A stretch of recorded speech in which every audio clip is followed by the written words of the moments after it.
Em 2014, eu passei 5 anos de empresa. pelo pior ano da minha vida. Que é o nosso momento agora. Eu passei pelo pior ano da minha vida, de certeza, assim. Tá. Sem sombra de dúvidas. Inclusive eu carrego feridas, né, desse 2014 e eu trato elas até hoje. Que foi o momento onde realmente a empresa ela quebrou. Ela quebrou, a gente só não fechou as portas, mas ela quebrou. Então, o meu... Ser bom e mostrar que a gente é bom. Então, a gente pega o time de marketing e começa a ser intencional com isso. Ó, tá vendo aqui que a gente faz tira as rodas fora, vai pintar o cubo, vai lavar por baixo, Mostra. Mostra o que está sendo feito. Porque qualidade não se vende falando assim, a RT, cara, que a qualidade é garantida. Qualidade se mostra o que tu estás fazendo.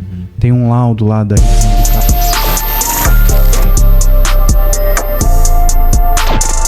Sejam todos muito bem-vindos a mais um DimasCast, o podcast para empreendedores, formadores de opinião. Hoje estamos aqui com convidados ilustres, pessoas muito importantes aqui na nossa história, na nossa carreira. Mas antes, quero apresentar aqui o meu co-host, William, Alex, meu sócio, meu parceiro aí de luta. Seja bem-vindo ao primeiro episódio como co-host, estará aqui na nossa mesa por muitas vezes. E eu quero apresentar os nossos convidados, iniciando aqui pelo Rafael. Eles são lá de Brusque, super empresários da cidade de Brusque. Com certeza estão entre os maiores. E eu quero apresentar o Rafael, inicialmente, fundador da RT Car de Brusque, fundador da Stallion CrossFit, sócio da Privier Móveis, sócio da The Garage Barber Barbearia e sócio da Sof Pole Dance. Seja muito bem-vindo, Rafa. Caraca. É um prazer estar aqui com vocês, tá? Espero estar contribuindo aí com um pouquinho da nossa experiência aí. Maravilha. É um pool grande de empresas, né? E o segundo convidado, sócio do Rafael, é o Thiago de Pinho, que é uma pessoa muito importante na minha trajetória, uma pessoa que abriu portas para que eu pudesse empreender, para que eu pudesse abrir a Dimas Móveis. Nós temos um histórico antes da Dimas e trabalhamos... Eu trabalhei e o Thiago viu o meu trabalho de perto por algum tempo e ele viu que valia a pena investir em mim. Por isso, abriu muitas portas, eu sou muito grato e hoje eu tenho uma honra e um orgulho muito grande de recebê-lo. Um empresário de muito sucesso, um exemplo para nós. Fundador da Classe Móveis de Brusque, a empresa de imóveis mais famosa e com o melhor NPS de Brusque, né, Thiago? Isso aí. Fundador da RT Car Brusque, junto com o Rafael. Sócio da Privier Móveis. Imóveis. Privier Imóveis. Sócio da The Garage Barber Barbearia. E sócio da B-Shows, marca de moda fitness, masculino e feminino. Seja muito bem-vindo, meu amigo.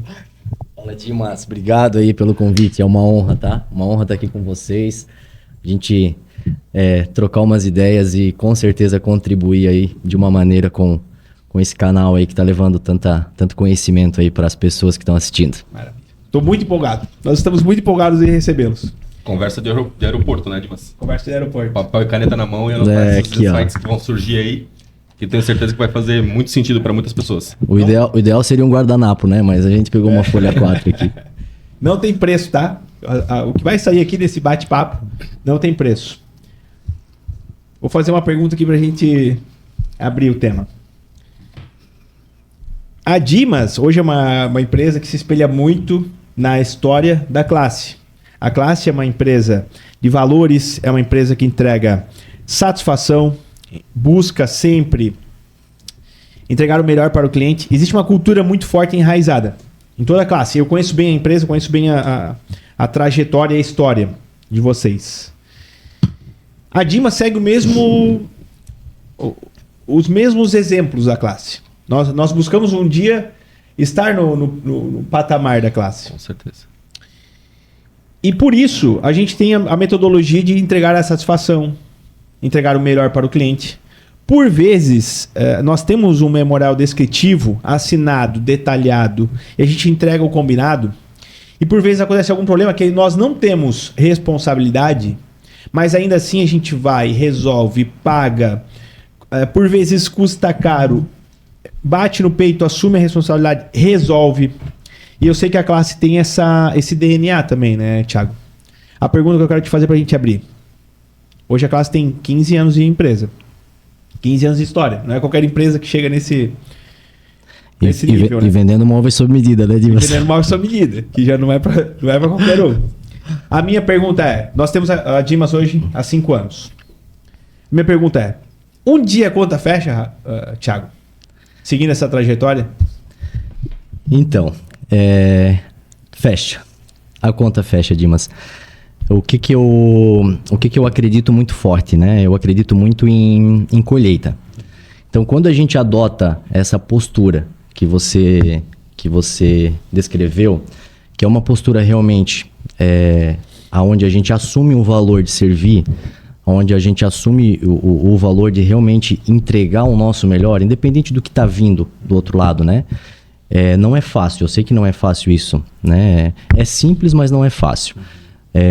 Hoje a gente vive uma sociedade onde as pessoas elas estão feridas e essas pessoas feridas elas vão ter contato com todo mundo, inclusive na hora de fazer um móvel sob medida, né? E às vezes essas pessoas elas acabam de alguma maneira assim ferindo também, te trazendo uma energia muito maior na hora de tu executar o teu trabalho, na relação. Então uma eventual divergência acaba se tornando uma proporção muito grande. E quando tu tens na tua cultura e tu adota uma postura de realmente assim, eu vou dar o meu melhor. Eu entendo que aquela pessoa ela está comprando aquele móvel sob medida para realizar um sonho. Então, mesmo que ela esteja agindo de alguma maneira diferente do que está ali no contrato ou querendo nos cobrar alguma coisa que às vezes ela não tem razão, a partir do momento que a gente adota uma postura de um não embate, porque às vezes uma discussão, um embate, não necessariamente quem ganhou, ganhou. Não sei se tu entendes, né? A gente adota uma postura de fazer, de atender, de dar o nosso melhor. Então isso gera custo? Gera. Hoje a gente está encarando isso, em muitas das vezes, até como um investimento. Né? A gente coloca isso até num subgrupo de investimentos, isso mesmo. Então, o João está reclamando lá que a cor do móvel não era que ele escolheu, mas está lá no contrato, tudo. Cara, vamos tentar dar o melhor, porque às vezes aquela experiência, para ele, vai ser frustrante, por mais que ele não tenha razão, mas ele vai ficar com um móvel na casa dele que não é algo que deixou ele feliz. Então, tu imagina assim, a carga de energia ruim que tem, tu vendeu o móvel para alguém, tu tem o teu produto dentro da casa de alguém que trouxe frustração, que trouxe uma infelicidade. Então não é isso que a gente quer. A gente quer que realmente aquilo que está saindo da nossa empresa, que foi feito com tanto carinho, que está levando junto o nosso DNA, a nossa cultura, os nossos valores, que aquilo traga, de certa forma, um impacto positivo. Então, muitas das vezes, por mais que a gente tenha razão no eventual embate, a gente acaba adotando uma postura mais passiva e resolutiva. Então, resolve. Como eu estava comentando contigo ali até antes da gravação, né? Por muitas vezes, num primeiro momento, a gente pode até se frustrar, achando que foi um prejuízo, a gente perdeu, não deveríamos ter feito isso. Mas em pouquíssimo tempo a gente vê que aquela semente ela germinou e ela gerou algo muito bom. Às vezes, do nada, a gente está lá fechando uma venda extremamente boa, uma venda extremamente lucrativa, e aí no final da negociação a gente descobre assim, Thiago, só fechei com vocês mesmo porque quem indicou foi o fulano, e o fulano era aquele fulano. Então, o que acontece? A pessoa que está ali fechando contigo aquela venda, aquela nova venda, vamos chamar assim, ela conhece o perfil daquele contato, daquele amigo. Ele sabe que aquela pessoa é uma pessoa problemática, que aquela pessoa é uma pessoa que é difícil de agradar. Então, às vezes, na hora de ela fazer um julgamento de quem eu vou fechar os meus móveis, às vezes ela pensa assim, caramba, se essa empresa conseguiu atender esse meu amigo que tem uma porrada de problema psicológico e tal, cara, eles estão muito bons, então é com eles que eu vou fazer o meu móvel. Então eu digo pra ti assim, em 15 anos, já faz muitos anos que a gente adotou essa postura, que a gente gerou essa identidade dentro da empresa. Eu vou te falar assim, se a gente colocar hoje numa balança o que a gente perdeu e o que a gente ganhou adotando essa postura, é imensurável, é imensurável. Então eu digo pra ti assim, não é nem o teu questionamento era se a conta fecha. Sim. Não é nem se a conta fecha. É que, cara, é muito lucrativo tu adotar essa postura. Entende? Paulada já por mais. Engrandecedor. Ô, Rafa, a RT Car e as demais empresas do ecossistema de vocês seguem o mesmo DNA, a mesma cultura? A gente... Eu vou falar especificamente da RT. Tem muito do DNA do Thiago na RT, né? Então a RT nasceu de uma vontade nossa de levar para um ramo que é muito discriminado, que é o ramo de automóveis seminovos, né? Um pouco do que a gente vê, por exemplo, eu sou cliente Classe Móveis, do que existe dentro da Classe Móveis. Parte organizacional, né? Foco no cliente, de realmente entregar algo a mais. Ser muito profissional acima de tudo. Então a nossa ideia de RT Car surgiu disso. Então vamos pegar tudo que tem de bom aqui na classe, ou tentar pegar, e levar para um segmento novo. Então o DNA do Thiago veio junto fortemente nisso. E, óbvio, a gente se conhece há uns 5 anos. E a gente, né, é muito amigo porque a gente tem os valores parecidos, né? Então a gente acaba tendo um DNA parecido em relação a isso.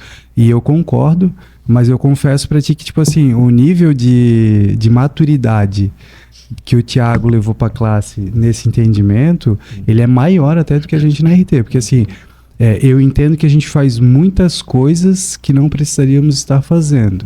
Né? Por exemplo, a gente dá garantia da bateria do carro. Tá. Ninguém dá garantia de bateria do carro, a gente dá. É um exemplo. Só que quando a coisa eu sinto que existe um mau caráter, ou que existe algo que o cliente está se prevalecendo de alguma coisa, tá? Isso já me aperta. Tá. E eu vejo que não aperta tanto o Thiago. Entendi. Pelo lastro, pelos 15 anos, né? A RT tem 3 anos. Né? Pela segurança dele, disso que ele falou, que ele sabe que mesmo quando alguém tá fazendo mal para ele, tá bom, meu amigo, tá tudo certo, se tu acha que isso aqui é a tua verdade, tá tudo bem. Eu tô aprendendo isso com ele, mas ainda me dói um pouco. Desde que esteja, tipo assim, ó, se eu tenho dúvida, se o cliente tem razão, tá tudo bem, porque daí a verdade, ela depende do lado que a gente olha, né? Mas quando eu tenho certeza que tem algo que tá errado, que o cliente agiu de má fé, aí me dói um pouquinho mais, tá? Mas acaba fazendo, acaba resolvendo? Sim, acaba resolvendo, tá? Acaba porque resolvendo. Eu vejo que assim, por vezes, pode ser mais difícil tu levar esse DNA aqui, no ramo do sob medida já é difícil, mas eu vejo que por vezes pode ser mais difícil tu levar isso pro ramo de veículos, né? Porque o ramo de veículos, o carro tá sujeito a passar num buraco, a acontecer alguma coisa nesse aspecto, que no sob medida é um pouco mais fácil, se tu concordar comigo, observar um certo mau uso, né? O carro vai ter um vício oculto que, né, por mais que seja feita uma revisão, uma preparação, tu não percebe. Ou o cara vai lá e troca a bateria do carro por outra mais velha da mesma marca. Esse é o ponto. Eu ia falar assim, também. Se for algo simples, a gente nem olha. Tá? O cara trocou a bateria, botou uma velha, tá tudo bem. Tá? Agora, a partir do momento que existe algo maior, tá? E são pouquíssimos casos, né? Onde vê que é muito intencional, aí isso é que complica um pouquinho, entendeu? Tá. Eu posso exemplificar. Teve um cara que deixou um carro pra gente avaliar se iria comprar o carro. A gente levou o carro no mecânico, avaliou que não ia ficar com o carro. Aí o carro ficou lá uns dias pingando óleo lá dentro, o carro era uma bomba. E aí eu chamando ele, vem pegar teu carro. Ele veio, pegou o carro e no outro dia ligou que ia entrar com uma ação porque a gente quebrou o carro dele lá dentro da loja. Caraca. Então, esse tipo de coisa passa um pouquinho, eu tenho um filtro até que legal, mas passa um pouquinho do meu filtro, tá? Porque a vontade é de esganar a pessoa, mas... E aí o Thiago já é mais, não, Rafa, tá tudo certo, se a gente foi... E eu entendo hoje isso. Porque Deus é maravilhoso, tá? Tu pode estar gastando 10, 20 mil ali, mas, cara, Deus vai te dar no outro mês, não te preocupa com isso. Se tiver que ser... Às vezes aquilo ali é o dinheiro que o cara vai ajudar, ou vai pagar alguém, ou vai fazer alguma coisa que tu não tens ideia, mas que vai voltar pra ti. E eu aprendi muito, tipo, com o Thiago, a olhar o macro. Cara, olha o teu balanço anual. Não se foca. A gente, hoje no nosso ramo, né, as pessoas se pegam muito olhando produto a produto, né, carro a carro. Então, vamos olhar o mês. Ah, um mês deu ruim. Vamos olhar o ano. Então, vamos ver se está tendo esse retorno mesmo, né? O legal que uma experiência dessa também faz com que a gente pense em implementar processos, né? Para que a gente se desvie desse tipo de problema, né? Às vezes numa vistoria pré-avaliação, uma filmagem, ou que o cliente faça parte junto com vocês na avaliação e não mais deixe o carro, né? Não, mas tem tudo isso, tá? Não, lembrando, né, que quando a gente pensa em adotar esse tipo de postura, a gente não elimina isso, tá? Eu acho que quanto mais a gente ter ferramentas dentro do negócio, quanto mais a gente ter processos que façam com que a gente elimine o número máximo desse tipo de situações, eu acho que não tem como, tá? Isso é um processo que ele é constante, a gente tem que estar sempre trabalhando isso, tá? Mas com relação ao segmento, eu tenho certeza absoluta, tá? Que num segmento hoje, né, que é uma das empresas que a gente tem, que é uma revenda de automóvel, a chance de realmente tu ter contato com mais pessoas que estão de má fé, que têm um caráter extremamente duvidoso, que queiram realmente, de maneira proposital, tirar vantagem de alguma situação, ela é muito maior, né? Então eu vejo que hoje o Rafa lá, ele está muito mais propício a ter que lidar com esse tipo de situação do que a gente lá na classe móveis, tá? Então lá na classe móveis, assim, é bem pontual, são poucas as situações, por isso até que a empresa historicamente adotou essa postura de ter um comportamento um pouquinho diferente do que normalmente o mercado tem, né? Tá, deixa eu pegar esse teu gancho então, que é uma das minhas dúvidas. Do pool de empresas de vocês, qual que vocês diriam que é o segmento mais difícil de fazer gestão, de fazer a empresa gerar um bom resultado operacional? Gerenciar, fazer crescer? Vamos lá. Para mim, gerir uma empresa, independente do segmento que é a empresa, a maior dificuldade de se gerir a empresa são pessoas. Tá. Entende? Então, assim, gerir uma empresa de móvel sob medida, gerir uma revenda de automóveis, uma marca de roupa fitness, uma barbearia como a gente tem, uma imobiliária, não é o segmento, é as pessoas. Então, hoje, se a gente for pensar assim, o que está demandando talvez um pouco mais de atenção, onde a gente está constantemente mudando e trabalhando e tentando ajustar, hoje a energia é mais na RT Car. Por quê? É uma empresa de 3 anos, né, Rafa?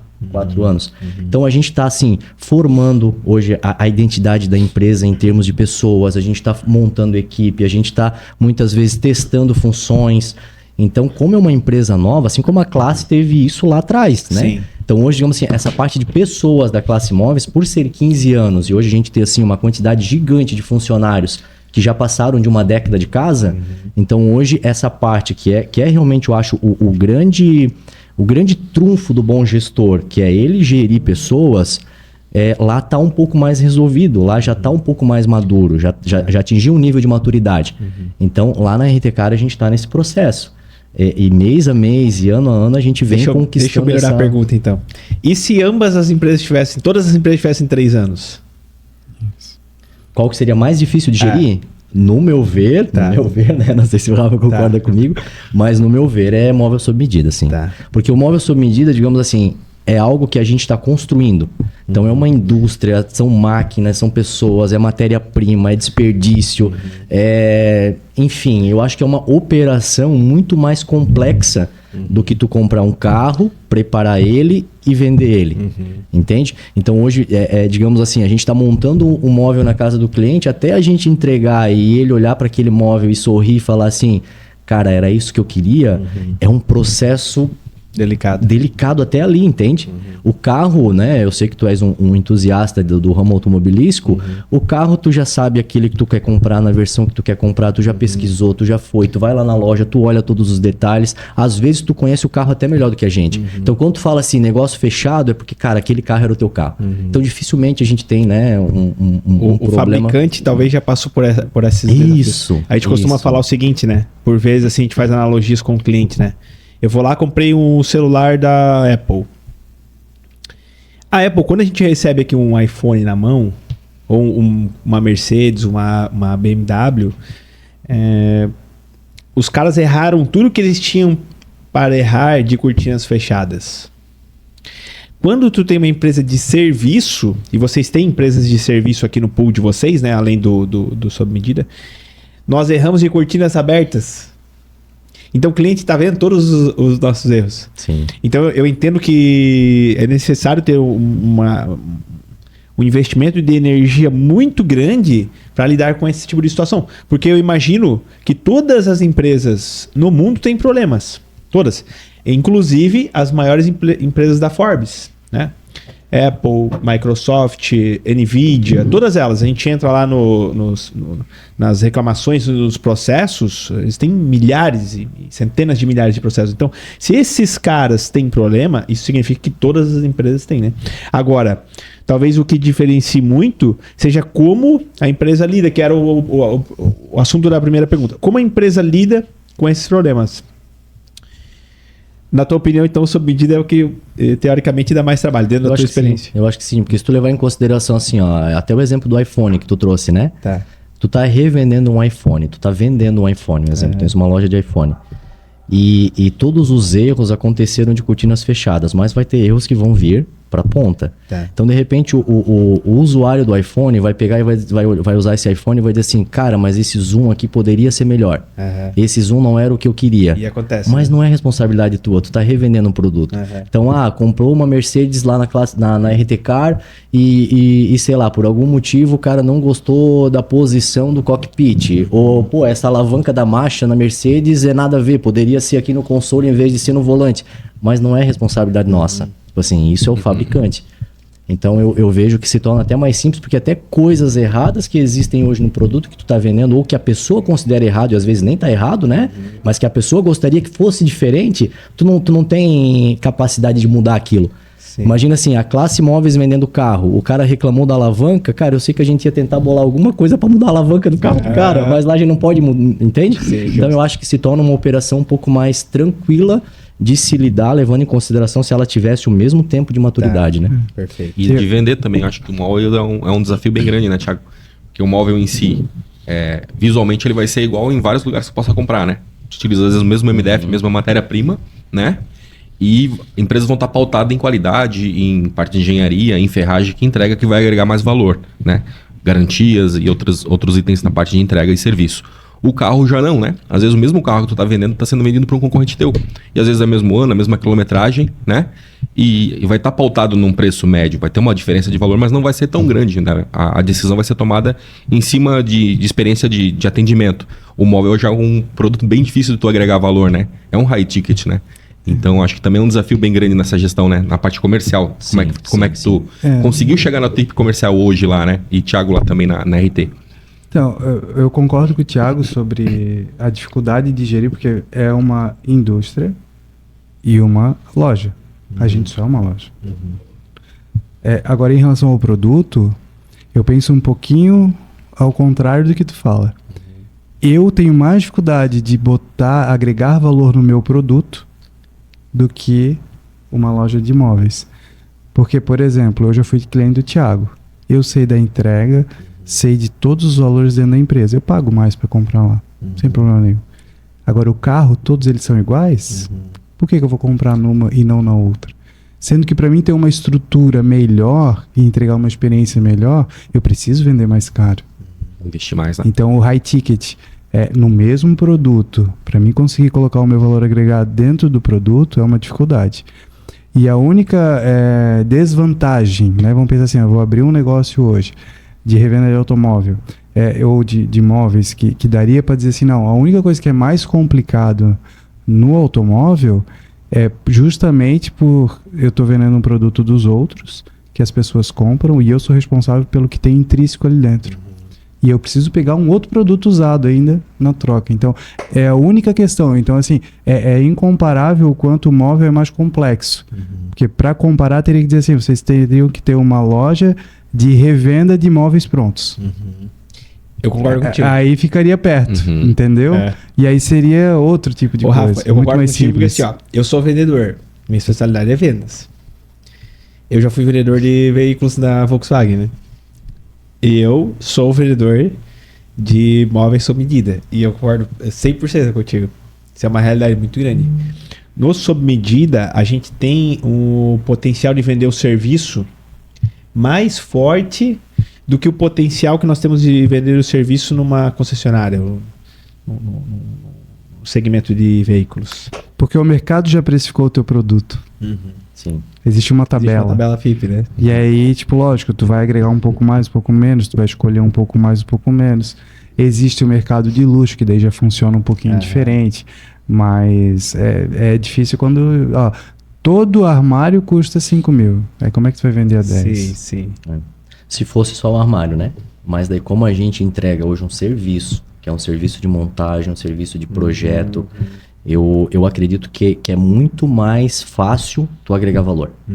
Então vamos pensar assim, quando a gente tem uma empresa que o nicho dela envolve serviço, e esse serviço realmente ele participa com um peso muito grande, né? Vamos pensar assim, hoje o MDF, a ferragem que tu coloca lá no teu móvel, a dobradiça que vocês colocam no móvel de vocês, hoje ela é irrelevante, porque todo mundo tem acesso a isso. E o que é o grande valor da Dimas hoje que vocês têm que constantemente trabalhar? É a mão de obra que fabrica aquilo, é a responsabilidade do montador que está indo lá na casa do cliente de vocês para estarem executando aquilo. Então, se tu for parar para pensar do teu arquiteto que está bolando o projeto, que precisa captar lá do cliente a necessidade dele e está conseguindo mensurar, criar aquilo ali em um projeto. Então eu falo assim, quando tu tens isso, é muito mais fácil tu agregar valor, porque esse valor é muito mais perceptível, né? Então vamos dar um exemplo assim, hoje, por exemplo, assim, se hipoteticamente, se eu e o Will estivéssemos vendendo uma mentoria, é um serviço, é uma mentoria. Olha como é fácil de agregar valor. A minha mentoria, por exemplo, podia ser 5 mil reais. A do Will poderia ser uma mentoria que custa 50 mil reais. É um serviço que a gente está prestando.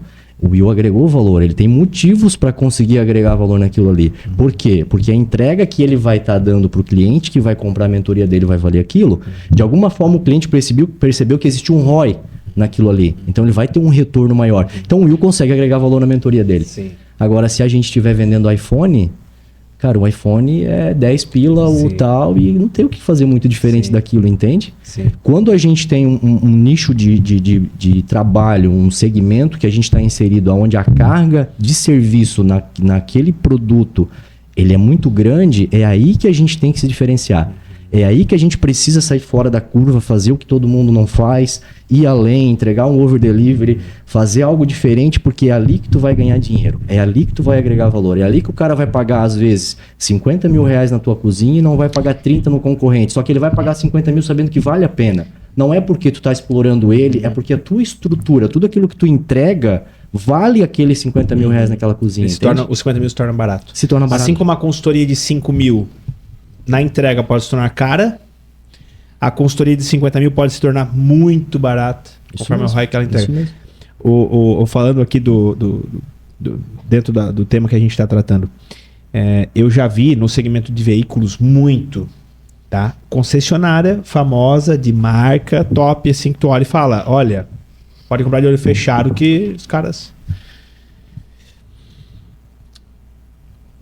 Eu digo que o veículo entrar com problema de... Por exemplo, tem que trocar o óleo. A concessionária, por ordem, por lei da concessionária, pela cultura, né, as regras, ela tem que trocar o óleo e deixar o óleo novo. O gestor lá, o diretor, fala, não, só dá uma olhadinha aí, se o óleo tiver mais ou menos, manda bala. Manda pro pátio. Carro com problema de freio, luz de freio ligada. Ah, não, só dá um jeitinho ali que dá pra apagar a luz e pátio. Carro com problema de, às vezes barulho de batendo no motor, fazendo barulho que o mecânico já sabe, ó, já esse motor vai pro pau. Não, joga o pátio que tá bom. E eu já vi também, dá problema no carro, por lei tem a concessionária precisa da garantia de motor e caixa, Motor né? e caixa, Dá problema no motor, tá dentro da garantia, e a concessionária não dá a garantia do motor. E mandar o cliente buscar os direitos dele. E o time de vendas todo vendo isso acontecendo. Isso acontece. Vocês concordam que isso acontece mesmo com frequência? E qual que é o ponto de vista de vocês em relação a isso? Então, tem uma máxima na vida que é a seguinte: a gente só vai conseguir performar o nosso melhor resultado quando a gente estiver embaixo de uma liderança que tem os mesmos valores que a gente. Então, se a liderança está sendo desse jeito, ou os funcionários vão ser iguais, ou eles vão estar extremamente deslocados naquele local. Tá? Então, isso acontece, tá? De uma maneira terrível. E pensando em dinheiro, vamos pensar assim, é um caminho lucrativo. Porque se eu não for arrumar todos os carros que entram no meu estoque, for arrumar só os que derem problema, eu tô ganhando dinheiro, que eu tô deixando de gastar. Tá? Mas aí vem a lei da semeadura de novo, que o Thiago falou lá no começo. Tudo que eu semear, eu vou colher. Né? Porque às vezes o cara tá fazendo o investimento da vida do cara naquele carro. É o sonho de realização. E dá um problema no motor, estoura o motor. E logo, vamos supor, tá dando a garantia, beleza, dá a garantia, mas logo, já em seguida, já passou a garantia. Ou, por exemplo, dá um problema nesse freio aí, o cara tá na BR. Família toda do cara. Então, assim, existem pessoas boas e pessoas ruins, né? E existem empresas boas e ruins. E isso vai ser para todos os segmentos. Não existe. São as pessoas que são boas e ruins. Não é o segmento. Não é aquela área. Então, uma pessoa ruim que é médica, ela vai ser um médico ruim. E tem um monte, né? Isso. Então, assim, é difícil isso. Acontece muito. E eu acho que um jeito da gente lutar contra isso, e aí a gente que faz da maneira correta, se torna difícil. Mas a gente tem que deixar perceptível para o cliente o que a gente tem de valor. E aí não é só fazer. A gente precisa ser bom e mostrar que a gente é bom. Então, a gente pega o time de marketing e começa a ser intencional com isso. Ó, tá vendo aqui que a gente faz tira as rodas fora, vai pintar o cubo, vai lavar por baixo, mostra. Mostra o que está sendo feito. Porque qualidade não se vende falando assim, RT, cara, que a qualidade é garantida. Qualidade se mostra o que tu estás fazendo. Tem um laudo lá da revisão do carro, se o cliente pedir, tá na mão. Tá? Vai ser entregue. E principalmente no pós-venda daí. Entregar o melhor e dar um suporte para o cliente para que ele fale bem da gente. E isso vai para todos os segmentos, né? Mas eu acredito muito nisso. Existe isso, é difícil brigar contra, porque um argumento que eu sempre falo de uma objeção de preço é essa. Tudo bem, você vai encontrar carro mais barato, com toda certeza, mas talvez não com a mesma qualidade. Tá? Pode até às vezes encontrar com a mesma qualidade. Às vezes o cara está desesperado, precisa do dinheiro, é uma oportunidade. Mas normalmente tem alguma coisa aí. Tá? Ô Rafa, hoje tu participa, tu ainda senta na mesa para fechar negócio, para fazer venda? Sim. Tu também, Thiago? Não. Não? Hoje É mais a praia do Rafa do que a tua? Hoje é mais a praia do Rafa. Perfeito. É que dentro da empresa, né, só para não parecer que... É que eu ainda tenho a função de gerente comercial da empresa. Tá. Então, faz parte da minha função fazer isso. Eu também tenho essa função. E eu gosto muito disso, tá? É uma coisa que me faz bem, assim, tá?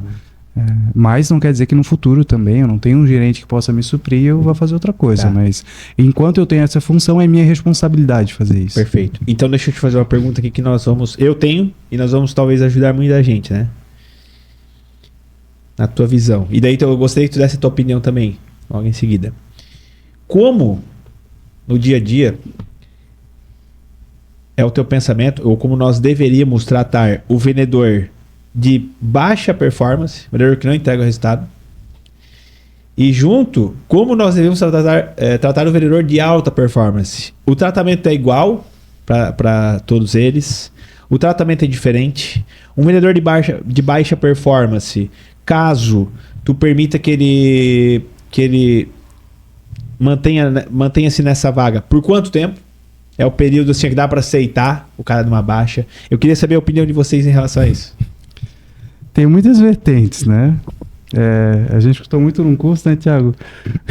Demora para contratar e demite rápido. Mas eu, inclusive semana passada, aprendi muito com o Everton, que é o gerente lá da classe, e ele me deu uma diretriz que eu nunca tinha pensado. E aí ele falou assim: Rafa, pega o que a pessoa tem de bom e enaltece o que ela tem de bom. Não fica batendo no que ela tem de ruim. Tá? Gente que é baixo ou alta performance sempre vai ter. Tá? Caráter. Não tem como ficar dentro de uma equipe sem caráter. Se tu perceber que esse vendedor ele tá fazendo mal pros outros, tá? Aí eu acho que é hora de tu agir. Mas se não, as ferramentas têm que ser as mesmas. Mas não existe democracia em venda, e sim meritocracia. Eu acredito muito que o conjunto de remuneração formada de uma maneira intencionalmente, onde o high performance vai ganhar muito dinheiro, e o cara que é baixa performance vai ganhar muito pouco, ele vai te ajudar a filtrar isso de uma maneira muito natural, tá? Bacana. Eu concordo, né, com o que o Rafa falou, até que são coisas que a gente traça juntos, né? Sempre as estratégias que a gente precisa para lidar com isso. Eu acredito que aquilo que a gente falou antes, né, Dimas? A gente precisa viver a essência realmente no dia a dia daquilo que a gente fala que são os valores da empresa. Então, quando a gente tem os valores da empresa que está lá escancarado dentro da nossa loja, no nosso mural lá, os nossos valores, e está lá assim: uma das missões que a empresa tem são potencializar pessoas. Então, quando tu tem isso, que tu adota, que tu veste, que tu levanta essa bandeira, que dentro da tua organização, um dos valores dela e teu como líder são potencializar pessoas, quando a gente pensa numa pessoa que está performando ruim, a gente precisa viver aquilo de verdade. A gente precisa, de certa forma, assim, ajudar aquela pessoa a performar. Seja dando ajuda em treinamentos, seja dando dicas, seja tentando entender o contexto, desde que essa pessoa realmente ela esteja disposta a querer mudar, a querer absorver aquele conhecimento, a tua ajuda, né? Então, o tratamento diferenciado que eu acredito que é o ideal é sim, tu precisa levar essas pessoas para cima. Né? Então, para te levar essas pessoas para cima, tu precisa ajudar elas a performarem mais. Então, não tem como não, mas as pessoas que estão performando de uma maneira ruim dentro da tua empresa, elas devem ter uma atenção diferenciada, até para te sentir se aquela pessoa ela tem futuro dentro da tua organização ou não. Com relação aos que estão performando muito mais, aqueles que realmente mês a mês entregam o teu resultado e tal, eu sou muito humano com relação a isso. Então, de certa forma, assim, eu não curto muito aquela ideia de competição, de criar aquela briga que muitas empresas consideram saudáveis, né? Aquela briga de meta, de que o fulano tá na frente e o ciclano já tá com 10 carros ou o vendedor de imóvel já tá com 200 mil de venda, e escancarar isso e colocar no mural e entregar, sei lá, uma bonificação. Eu sou contra a tu escancarar isso. Porque às vezes a pessoa que de certa forma, assim, ela não tá... Isso é uma opinião minha, tá? Não tô dizendo que isso seja correto, é uma visão minha, meu perfil. Então, às vezes, isso tem um efeito contrário dentro da empresa. Então, a galera que está lá na baixa performance, ela acaba se, sei lá, na minha opinião, se desmotivando a chegar lá. Então, o que eu crio realmente para que aquela pessoa que performa diferente, que ela traz o resultado, que ela entrega aquilo que a empresa quer? Eu tenho como padrão dentro da empresa aquilo que o Rafa falou: remunerações diferenciadas, gamificação, bonificações, metas, algumas coisas que não preciso escancarar, mas o Will performou, bateu a meta dele, atingiu a lucratividade para a empresa X, cara, ele vai estar numa situação extremamente maravilhosa dentro da tua empresa, e aquilo vai servir para ele como um ânimo de dizer assim: putz, cara, que legal, cara. E se eu ser um vendedor de alta performance dentro da empresa, eu vou poder usufruir, colher esses frutos todo mês. Isso claro, de forma individual daí, com cada isso de forma individual. Não, é geral, mas de certa forma, sim, quem atingiu... Tu não escancara, tu não gamifica o teu negócio, não. Né? A única coisa é que, assim, o Will vai receber a remuneração desse mês, com toda a felicidade genuína. Eu vou te parabenizar pelo teu resultado, eu vou dizer o quanto tu és importante para a empresa, eu vou dizer que tu és uma pessoa extraordinária, que a gente está muito feliz em estar do teu lado, que a gente sente orgulho de tu ter colocado essa remuneração no bolso nesse mês, que esse valor que está saindo da empresa hoje, ao contrário do que muita gente... Eu já cheguei a trabalhar de vendedor de imóveis numa empresa onde eu bati as metas no primeiro, no segundo e no terceiro mês, e aí o dono da empresa diminuiu minha comissão, porque falou que eu estava ganhando demais.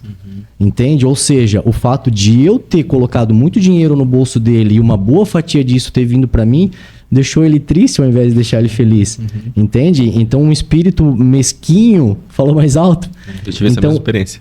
Então quando a gente entrega hoje, quando eu, Thiago, tô separando as comissões, tô fechando os relatórios de comissões e eu vejo que aquele vendedor ganhou uma grana que às vezes até eu como dono da empresa não tirei, cara, para mim eu fico extremamente feliz. Então eu sinto realmente uma gratidão muito grande pelo empenho dele e eu externo isso para ele, de alguma forma. Só que não criando um ambiente de competitividade, vezes, né? entende? Eu acredito que o comercial, na minha visão, para ele funcionar e performar, ele tem que ser leve. Eu não consigo absorver que uma pessoa que está sob pressão, que uma pessoa que às vezes está passando por dificuldades na casa dela, então é pressão em casa, é pressão na empresa, eu não vejo que essa cobrança de uma maneira agressiva, ela vai fazer com que a pessoa performe mais. Eu acho que um ambiente propício, com tranquilidade, para ele poder, com calma, colocar as técnicas de venda que ele aprendeu de uma maneira tranquila, consciente, eu acho que isso sim vai fazer ele vender muito.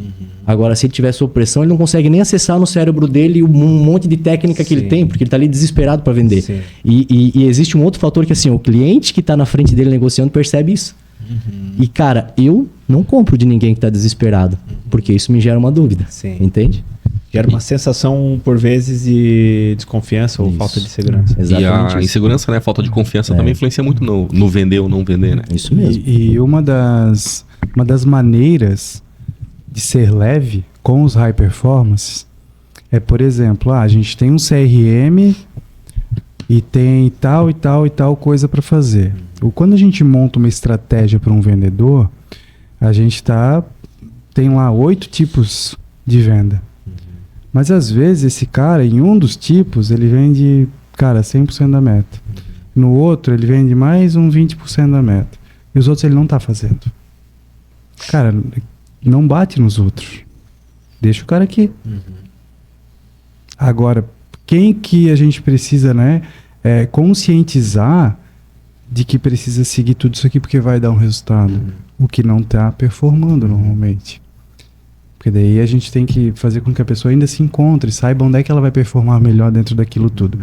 Porque tu vai ter vendedor de carteira, vai ter vendedor de lead, vai ter vendedor... Cara, cada um tem aptidão para uma coisa. E aí, Cada um domina um funil, né? Quando tu percebe isso no cara, tu faz ele se adequar à empresa, óbvio, né? Mas sem forçar demais pra tipo, eu não sou vendedor que gosta de preencher CRM. Mas bota o básico ali, então, me ajuda nisso aqui. Que geralmente acontece isso, né? O cara geralmente, pelo que eu tenho visto, high performance geralmente é um cara que vende muito, mas na parte processual, CRM, é um cara que tem que estar cobrando mais, não preenche, não faz as coisas. É muito de perfil, né? Eu nem linkaria direto isso, porque tem vendedor que é de planilha. E tá tudo bem. Bacana. Pessoal, falar um pouquinho de futuro? Deixa eu só fazer uma pergunta antes da tua aqui. Qual foi o maior extremo da vida de vocês? Maior extremo? Maior extremo. Maior momento assim de, cara, olhar para os lados e falar, meu Deus, agora o bicho pegou. E pode ser isso no pessoal, pode ser no profissional. Assim, o primeiro que vocês lembrarem. Mas extremo para baixo e para cima extremo ou qual foi o pior momento? Extremo de momento difícil. Impactante. Aquela que doeu, assim. Decisões difíceis, sabe? Não, eu tive em 2000 a Classe Imóveis, ela foi iniciada, né? A gente teve abertura em 2009. Em 2014, eu passei 5 anos de empresa. Pelo pior ano da minha vida. Que é o nosso momento agora. Eu passei pelo pior ano da minha vida, de certeza, sim. Sem sombra de dúvidas. Inclusive eu carrego feridas, né? Desse 2014 e eu trato elas até hoje. Que foi o momento onde realmente a empresa ela quebrou. Ela quebrou, a gente só não fechou as portas, mas ela quebrou. Caraca. Então, o meu psicológico de alguém que começou sem experiência nenhuma, que era funcionário assalariado de outra empresa e teve a experiência de ter o seu negócio, e aí tu ter o teu negócio 5 anos e tu olhar para ele e te descobrir que assim, que o teu negócio tá quebrado, para alguém que é extremamente correto, que tem os valores muito aguçados, assim, muito potencializados, isso é muito doído, tá? Por quê? Porque o receio, assim, de ficar devendo, o receio de tu encontrar um ex-funcionário que tu sabe que tu não conseguiu arcar com a rescisão dele, porque a empresa quebrou e era um direito dele, e às vezes aquele dinheiro fez diferença na vida dele. Esse ano, para mim, foi um ano extremamente difícil, assim. Só que, se tu me perguntar assim, Thiago, se tu voltasse no tempo, tu tiraria esse ano da tua vida? Eu falo que não. Porque foi nesse ano onde realmente eu entendi, eu aprendi o que eu precisava aprender. Concordo. O que eu precisava aprender, né?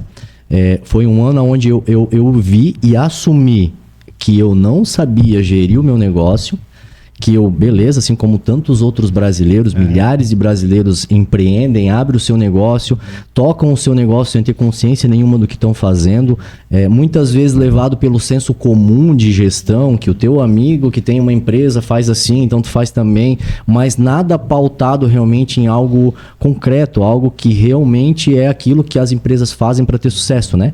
Então eu tive essa consciência, isso doeu muito para mim. Doeu muito porque assim, foi um ano onde eu tive que renunciar a muitas coisas, renunciar muito conforto, eu tive que renunciar a apartamento, eu tive que vender carro, mas isso tudo para que eu conseguisse honrar com tudo que eu precisava honrar. Só que nesse período foi um start, foi realmente o início de uma nova jornada, foi um início de uma nova era da minha vida, uma era de muito aprendizado, uma era de colocar a cabeça num lugar, uma era de entender que o meu ego, ele não é nada, que eu não sou movido por ego, então teve muitas renúncias que eu fiz que para qualquer outra pessoa, de repente, o ego faria com que elas não conseguissem ter essas renúncias e para mim foi extremamente tranquilo. Então hoje eu olho para trás e apesar de ter sido um momento extremamente difícil da minha vida, onde tive depressão, nesse período eu descobri até um tumor na garganta, vivia muito ruim mesmo, definitivamente, mas foi algo que hoje tornou quem eu sou e fez eu buscar aquilo que eu precisava buscar para hoje estar colhendo aquilo que eu estou colhendo. Se tu não tivesse passado por isso, tu não estaria no patamar que tu está hoje de business, de negócio e de life também, de saúde. Nada. Porque o Thiago, gente, eu conheço o Thiago há 7 anos aproximadamente e o Thiago não tinha esse shape aqui. Hoje o homem tá um tanque, né? Filma lá. Hoje ele tá um tanque. Mas ele não tinha esse shape. E eu vejo que muito dessa mudança foi depois que tu andar junto com o Rafa. Até uma das perguntas que eu tenho aqui, mas eu vou deixar o William perguntar primeiro. Que se o meio influencia, né? Eu vi que o Rafa tem muita influência nisso. Depois tu pode me falar, falar melhor. E Rafa, o teu extremo? Pesado, Rafa, aquele pesado. Assim, eu não fui um cara de muitos extremos, assim. Eu acho que a minha vida sempre foi... Eu venho de família muito humilde, né? E eu acho que ela sempre foi pra cima. Eu nunca tive um baque. Tu sempre teve essa tua fala serena, calma, assim? Sim. Sempre foi o teu estilo? Sim, inclusive eu falo que eu era mais parado que água de poço. Eu acho que eu não sou tão parado quanto eles imaginavam, Imagina mas... se fosse acelerado, né? Mas eu sou calmo. Ele é um dominante no estilo calmo, assim. Esses são perigosos. Porque um homem desse tamanho, né? Se ele for muito agressivo, muito bravo... Complicado. Ninguém fecha negócio daí, né? Não, porque a primeira vez que tu olha pro Rafa assim... Não vai. Primeiro vez que tu olha pro Rafa inicialmente, enquanto ele não fala, tu fica meio assim, né? O cara é grande e tal. A gente já falou sobre isso. Aí ele começa a falar, tu já vê, pô, o cara é bem tranquilo, então tá dando certo, né? Não vou apanhar, né? Vai dar tudo certo. Eu sofri muito preconceito por causa do meu tamanho.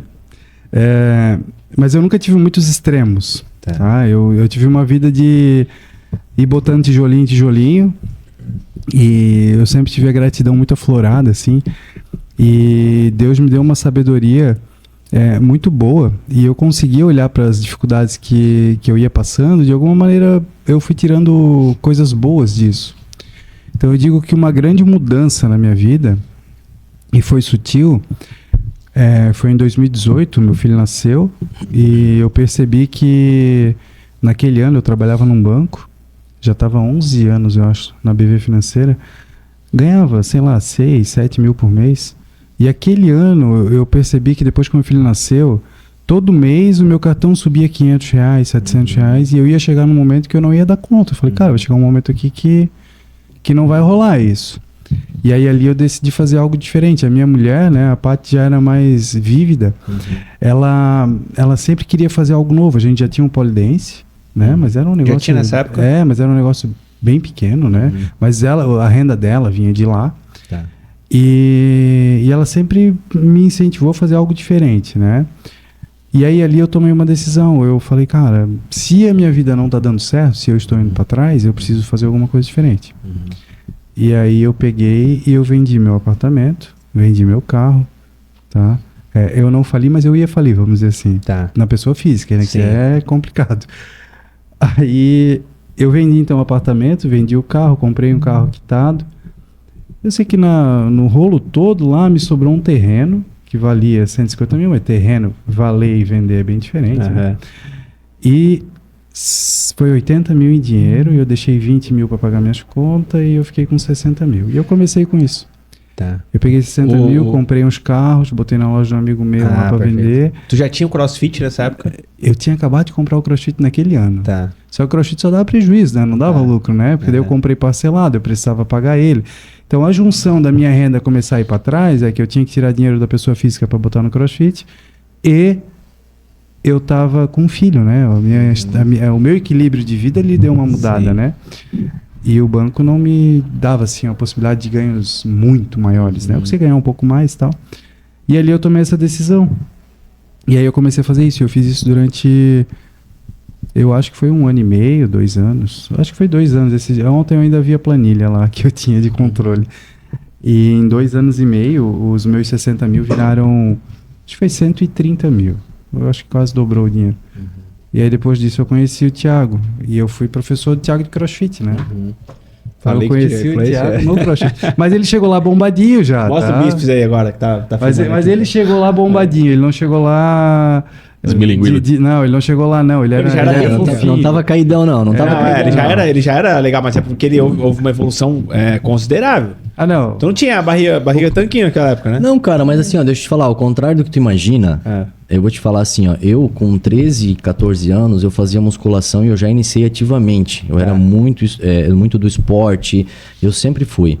Só que existiu uma lacuna nessa minha história, nessa minha trajetória relacionada à saúde, a se cuidar, existiu uma lacuna nesse período que eu te falei, que foi o pior período da minha vida ali.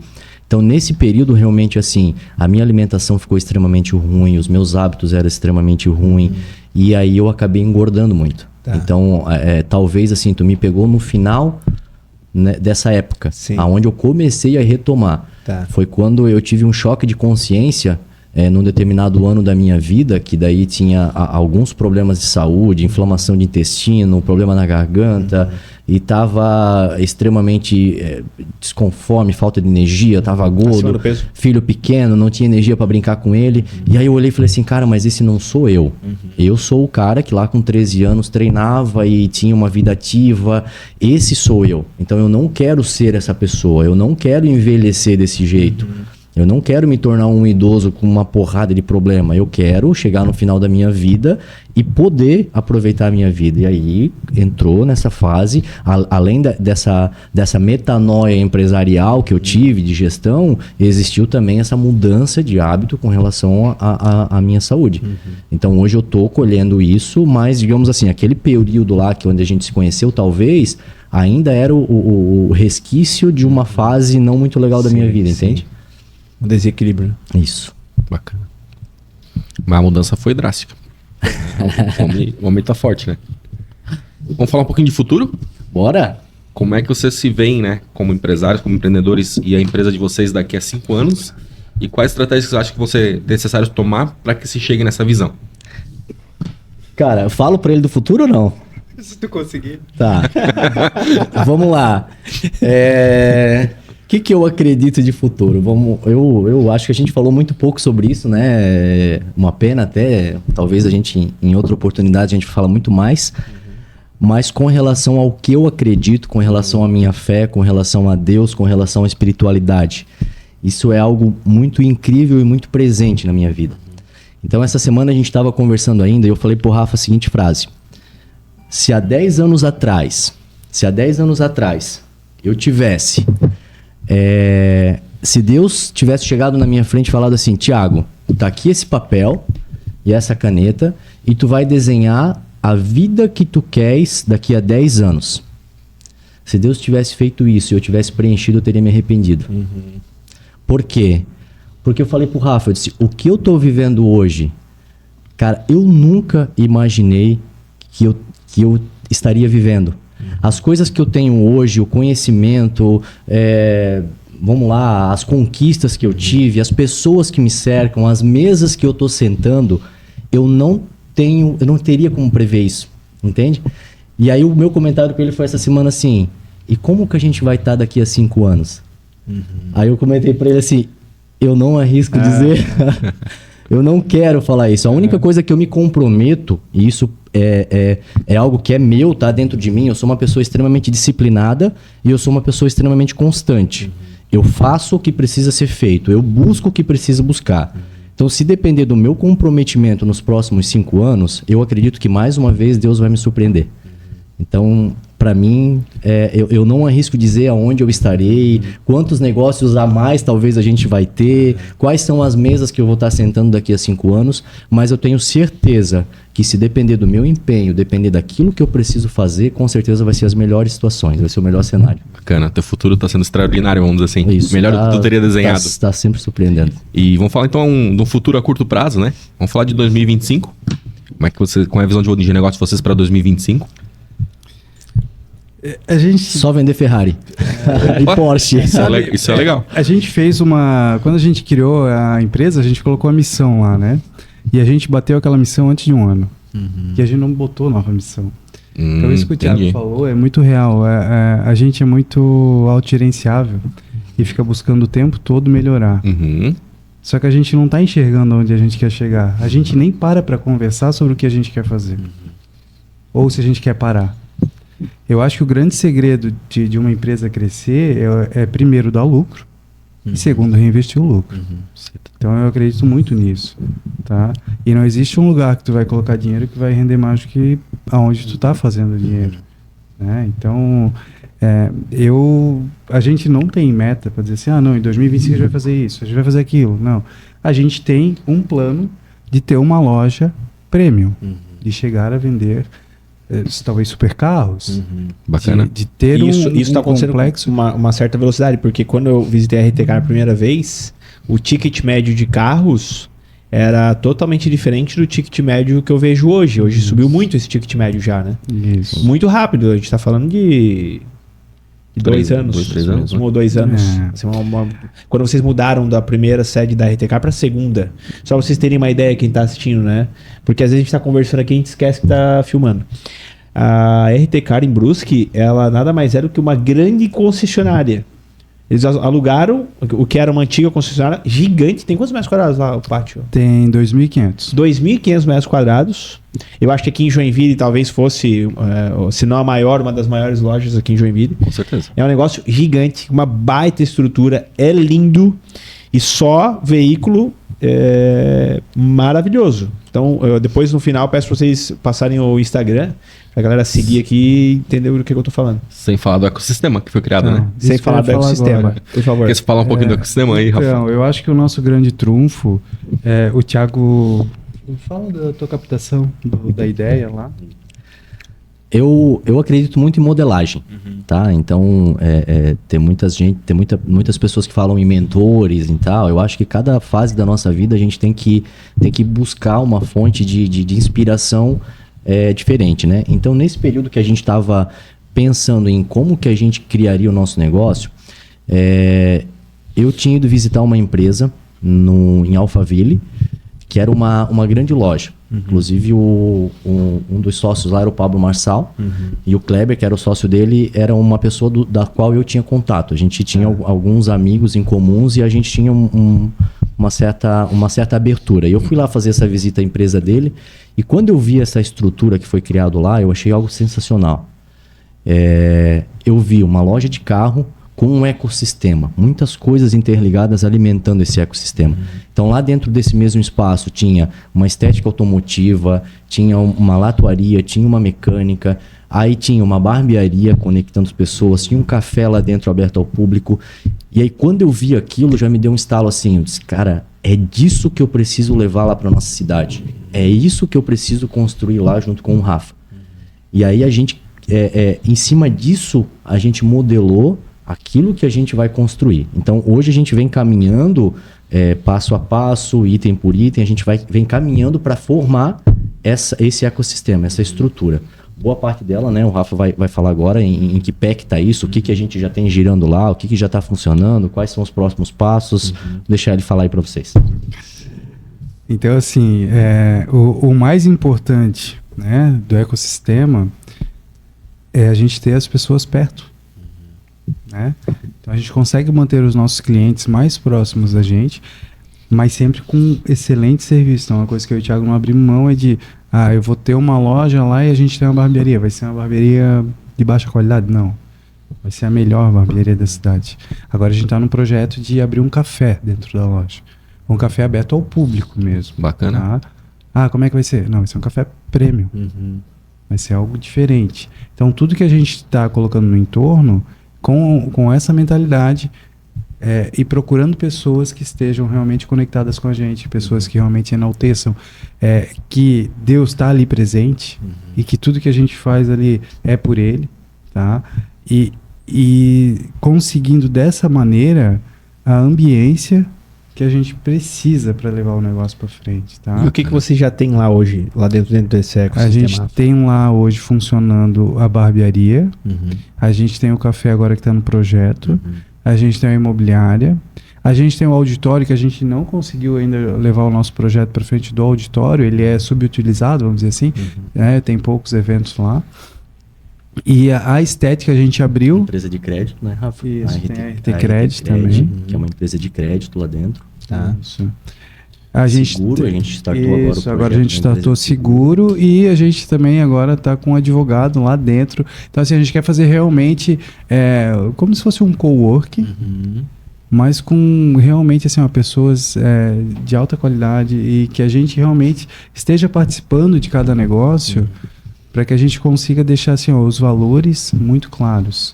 Aqui, por exemplo, em Curitiba, a gente tem a Beluscar. Tem um ecossistema lá de negócios, mas é tudo aluguel. Terceirizado. E aí tu não consegue manter padrão, né? a mesma linguagem em todas as coisas, sabe?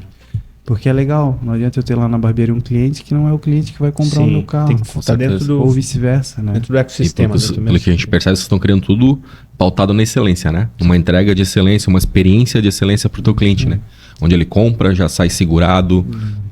Acredito que futuramente tem um auto center, alguma coisa que ele possa personalizar o carro dele, né? A barbearia é uma entrega legal. Estética automotiva já tem ou está nos planejamentos? Então, a gente tinha estética aberta ao público, e depois a gente fechou e deixou só interna. A gente tem uma demanda muito grande e a gente não conseguiu atender, mão de obra é um pouco complicada na área.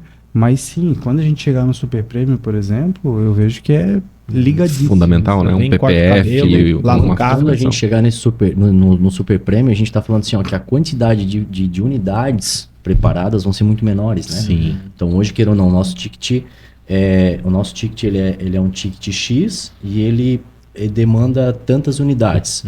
Assim como lá, quando tu falou há 2 anos atrás, era um ticket menor e tinha muito mais unidades. Sim. Então, quanto mais a gente vem funilando e aumentando o nosso ticket médio, menos a gente vai ter essa demanda por preparar. Então, a gente vai usar a nossa estrutura realmente para novamente ser agressivo na questão de trazer esse pessoal de fora para estar botando um PPF, tá fazendo um polimento detalhado, tá fazendo um detalhe diferente, talvez um remap, alguma coisa, tá fazendo lá dentro com a gente. Mas é tudo uma construção, tá tudo nos nossos planos, né? Nas nossas fases de evolução para a gente fazer isso acontecer. Bacana. O que já tem lá hoje é fantástico, né? Realmente. Cara, é um ambiente muito agradável, assim, conecta bastante pessoas lá, tá? Muito, muito, muito, muito. É maravilhoso, assim, sabe? Sou suspeito em falar, mas é um ambiente incrível para se frequentar, digamos assim, né? Bacana. Gente, infelizmente, O nosso diretor aqui já tá acenando que a gente precisa encerrar. Porque assim, a gente não fez nem, só vocês terem uma ideia, a gente não fez nem metade das perguntas e dos temas que nós gostaríamos de perguntar, né? Mas eu acredito que nós teremos que numa próxima oportunidade que vocês conseguirem agenda, fazer mais um pra gente conseguir abordar outros temas aqui, porque foi bastante... segundo episódio, né? Foi bastante rico as informações todas que foram trocadas aqui. E foi bem legal. Eu quero saber o seguinte: qual empreendedor vocês acham que deveriam vir aqui transbordar nesse podcast, assim como vocês fizeram? Que vem à mente de vocês. Um grande empreendedor, um cara que já realizou, igual vocês. Acessível ou caro? A gente consiga trazer. Eu ia falar o Flávio Augusto, mas eu acho que vai ficar meio caro. Mas, pô, vamos valorizar Brusque. Tenta trazer o Luciano pra conversar com a gente, então. Seriam duas boas personalidades. A gente vai chegar. Já estão nessa mesa lá, né? Então, eu acredito... Do ecossistema, talvez, de vocês. Sim, eu acredito que a gente tem, assim, hoje um ciclo de amizades, um ciclo de contatos muito bons, com pessoas muito bem alinhadas, tá? Tá. Até para não cometer injustiça com um ou com o outro, perfeito, de repente, a gente não vou me permitir citar nomes. Tá. Mas com certeza nos bastidores aí eu tenho pessoas maravilhosas aí para te indicar para estar vindo aqui, tá? Então tá bom. Bacana. Perfeito. Quer mandar mais uma, William? Não, acho que pelo tempo que a gente tem aí... vamos falar um pouquinho do legado, né? Acho que é legal, assim. Ter uma ideia, assim. Qual legado vocês esperam deixar pra vida de vocês? Como empreendedor, como pai, como... Né? Acho que cada um constrói um legado. O que fica da gente é o legado, né? Sim. A RTCar não vai existir, vai ficar para outra pessoa. A classe é a mesma coisa. Mas o legado do Thiago vai ficar para sempre. E o legado do Rafa vai ficar para frente, né? Para sempre, né? O que vocês pensam em legado aí? O que vocês querem deixar para as próximas gerações? Da família, dos amigos? Hoje eu faço várias reflexões sobre a minha vida, sobre o caminho que ela está tomando, principalmente nas minhas empresas, no que realmente é importante, né? Naquilo que talvez a gente vai chegar lá no final da nossa vida e vai olhar para trás e vai dizer assim, esse caminho, isso que eu escolhi seguir, eu acredito, né? Eu acredito que foi o que fez a minha vida valer a pena. E hoje eu faço muita reflexão com relação ao servir, tá? Com relação ao transbordar. Quando a gente traz isso para o mundo empresarial, a gente pode definir isso como existe algo além do lucro. Existe algo que está acima desse lucro, que está acima desse capitalismo, vamos chamar assim, né?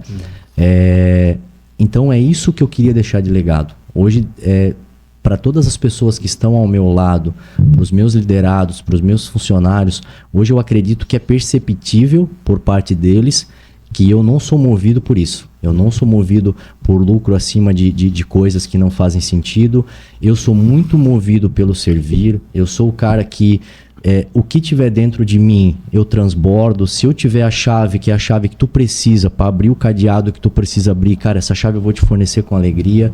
Então, se eu puder hoje deixar um legado, tanto para os meus liderados, para os meus funcionários, quanto para os meus filhos, é que o sentido da vida é a gente servir e a gente realmente entregar para o outro a chave que ele precisa para abrir o cadeado dele. Bacana. Então, é isso que eu tenho a dizer para vocês. Muito bom. Rafa. Eu vou na mesma linha do Thiago.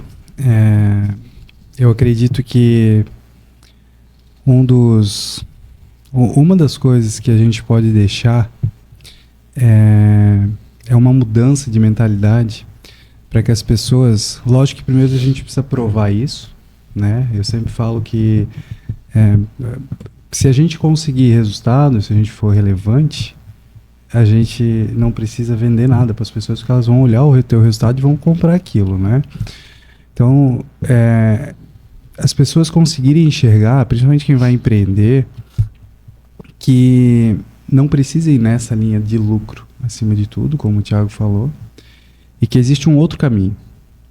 Um caminho de trazer Deus para dentro, de ser humano, de ter mais amor, de ter o transbordo, de trabalhar a multiplicação das pessoas.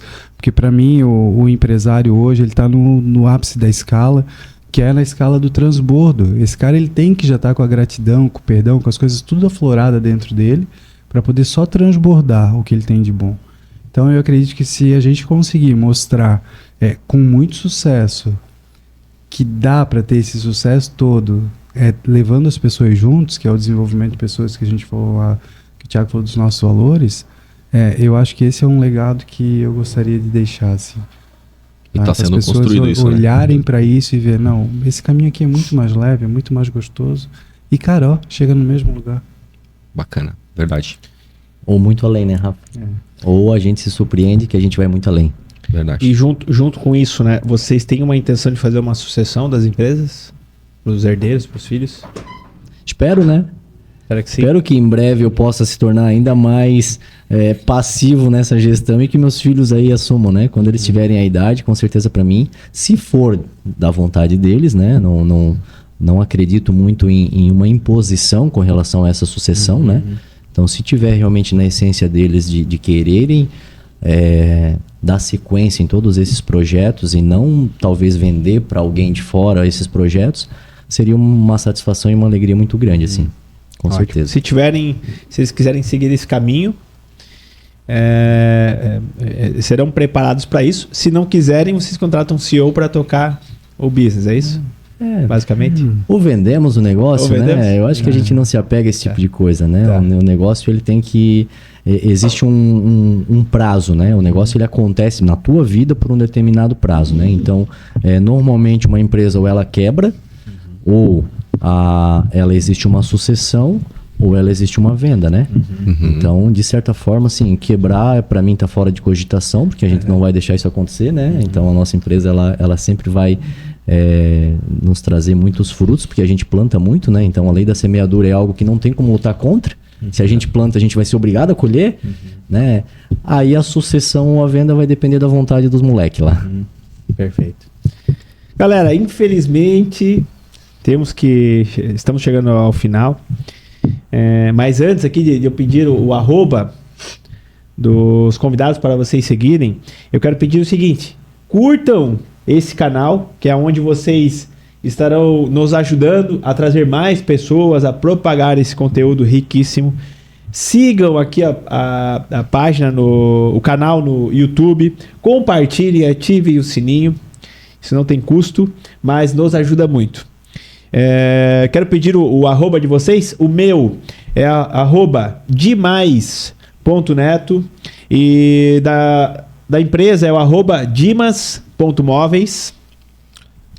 @ Seu Móvel na Medida. Podem seguir para dicas de imóveis e os serviços que vocês precisarem, a gente vai estar à disposição.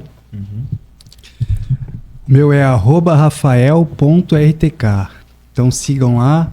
A gente deixa bastante conteúdo lá, principalmente falando aí dessa parte espiritual aí, para tentar colaborar um pouquinho com a vida de vocês. Bora lá. Eu vou ver aqui porque Manda todos. essas coisas aqui, às vezes muito, eu tô meio desligado. Tem semana que eu nem entro no Instagram direito, só para repostar a coisa da empresa. O meu é Thiago Pinho UFC, né? Quem segue o Dimas, coloca lá que já vai aparecer lá E aí, também. O Dimas me segue. Um detalhe importante, tem TH ou... Não, tem... é TI só, tá? Thiago Pinho, É Thiago Pinho UFC. UFC. Tá? Aí o da Classe Móveis é classe_móveis. O da RTK que tu falou? Não. rtcar.brusque, é a nossa loja de carros. Aí tem @Priviere Imóveis, que é da imobiliária. @D, em inglês, né? The Garage Barber, .barbearia, que é a nossa barbearia. Cara, vale a pena seguir, tá? Dicas de visagismo, transformação. A Almarada tá saindo bonita de lá, tá? Tá. Vale a pena. E olha que a gente nem gosta de homem. Vamos deixar claro. E a gente tem também @Bichose, que é a minha marca aí de roupa fitness também, que foi lançada agora em novembro e a gente tá engatinhando ela aí para em breve conquistar o Brasil aí também. Moda Fitness. Muito bacana. No perfil do Thiago e no perfil do Rafa tem os perfis também das empresas. Gente, muito obrigado a todos. Foi uma honra muito grande recebê-los. Muito obrigado pela disposição de vocês, né? Virem de Brusque para prestigiar aqui o nosso podcast. À tarde estarão palestrando lá no evento de Acelera da Dimas Móveis, que é o primeiro evento do ano. E foi uma honra muito grande compartilhar essa mesa com vocês. Obrigado, Rafa, o nosso diretor. Estaremos aqui em breve novamente e não esqueçam, esse é o podcast dos empreendedores formadores de opinião e traremos para essa mesa única e exclusivamente as pessoas que já chegaram lá, que já conquistaram. Esse é o nosso objetivo. Muito obrigado a todos, um forte abraço. Valeu.